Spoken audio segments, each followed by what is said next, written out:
Next up, we have Ellen Paul. Ellen, whenever you're ready, please share your research progress report. Great, thank you, Professor Rodwin. So today I'm going to be talking about empowering the lower class in Abrahamic scriptures. So first up, here is an overview of my research. And my research question is, how is the lower class addressed in Abrahamic scriptures? And today I'm going to be looking at all three of the main Abrahamic texts, which are the Hebrew Bible, the Greek Bible, and the Qur'an. And I'll be looking at specific texts from each of those.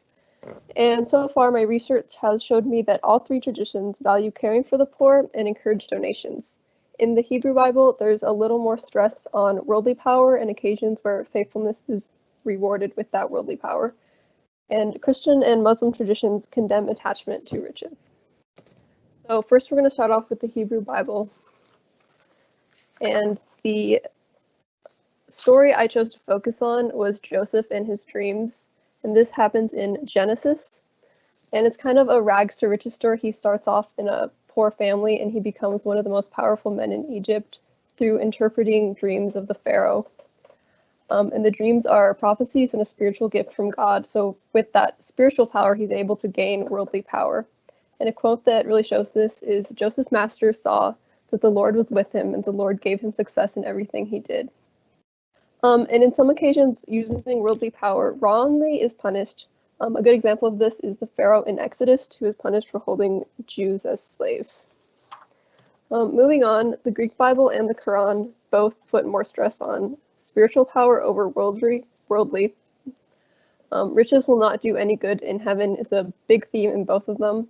A quote from the Greek Bible that shows this is, "It is easier for a camel to go through the eye of a needle than for a rich man to enter into the kingdom of God." So the idea here is that you can't take riches with you into the next life, so you shouldn't be attached to them. And the relationship you have with God and neighbor is more valuable, and that's what will help you get into heaven, not your riches.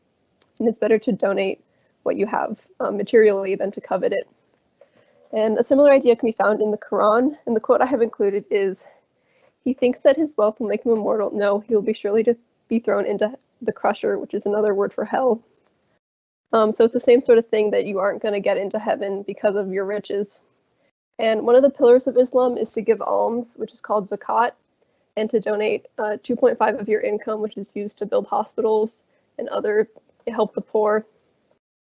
So both of these, it's definitely, you shouldn't covet your riches and you should focus more on your spiritual relationship and that spiritual power you get. And thank you for listening, and that's my presentation.